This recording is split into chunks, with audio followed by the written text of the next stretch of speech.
Yes, my dear students, now we are here to start our new session, History, chapter number 2. Already we have discussed about the spread of Islam. Now, let us start our third lesson.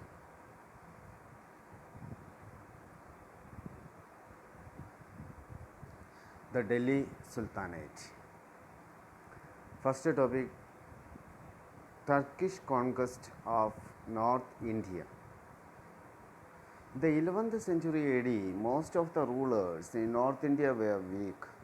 Okay, that was the early North Indian rulers. Those who were ruled in 11th century, most of them they are weak. Taking this advantage, Sultan Muhammad, who ruled Ghazni from AD 998 to 1030, he invaded India between 1000 and 1027. He raided India 17 times. Okay, that is what the thing had happened. His time period, Sultan Muhammad of Ghazni, his time period was AD 998 to 1030. But he invaded India between, or invaded means attacked India between 1000 to 1027. That also how many times? It was 27 times. No, sorry, 17 times. During the raid, he plundered and destroyed palaces and temples and cities. The famous Somanath temple in Kathua was among the temples he plundered. Muhammad brought Punjab and parts of Sindh under his control, and that was the effect he did. Mainly he aimed to palaces, cities, as well as the temple. So he was knowing that here the places, being a Hindu country, Hindu nation, these are the places where people gather wealth. So he was in need of money, he was in need of wealth to maintain or to make his capital more and more beautiful and prosperous. That is why he did it so. By that time, he brought Punjab and parts of Sindh under his control. Then Al-Biruni, a great Persian scholar, accompanied Muhammad to India. He mastered Sanskrit and translated some Sanskrit text to Arabic. He also wrote a book on India. That was the another thing. While one person visiting any particular places or a particular monuments, then what we can see, so we will seek a help of a guide to know better about them, to know about that particular place, or to do conversation with that particular cities people or that cultured people. So he also had accompanied a scholar, Persian scholar, we can say so, Persian scholar, so that he can easily learn the language of Indian people and he can communicate with them. So that is why he accompanied here.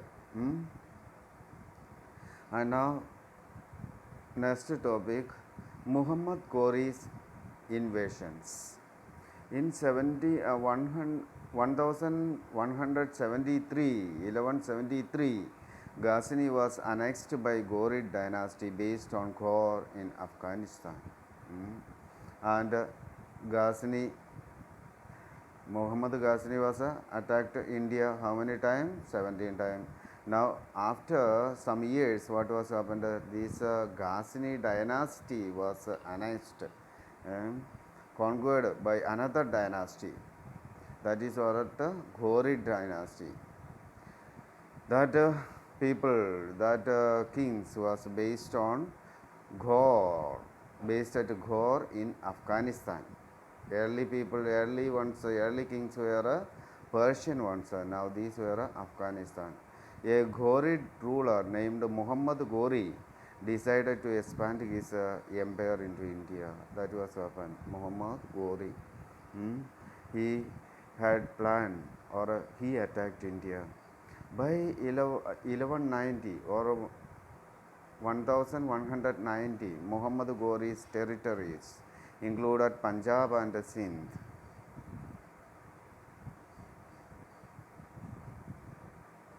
Then at this time, Prithviraj Chauhan III of Ajmer and Delhi was the most powerful Rajput ruler of North India.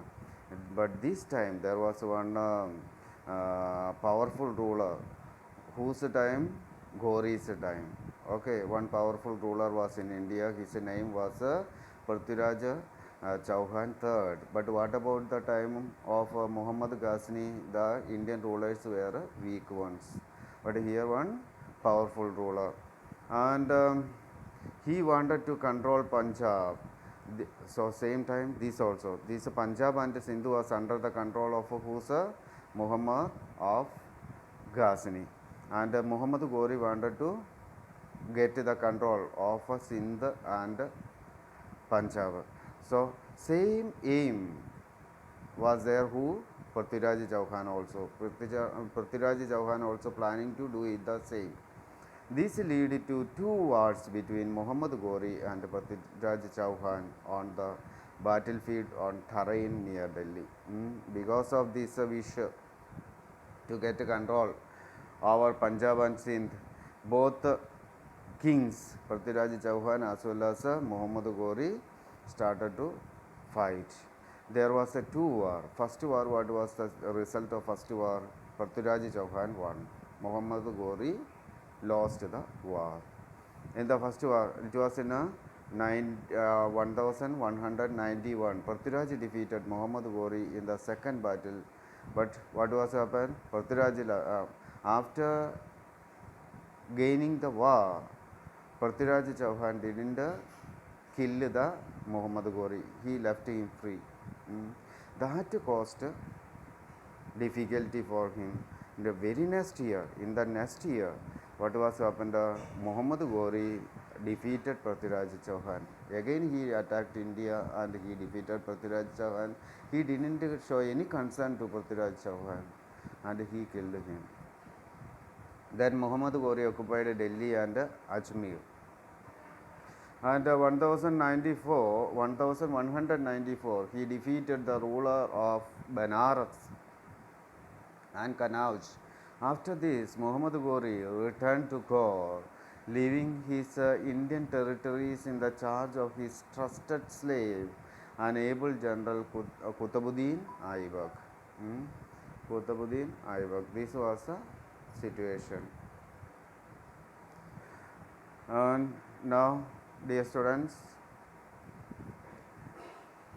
next period, next session we will start our next topic of third lesson, that is establishment of Delhi Sultanate. So have a nice day and take care. So thank you.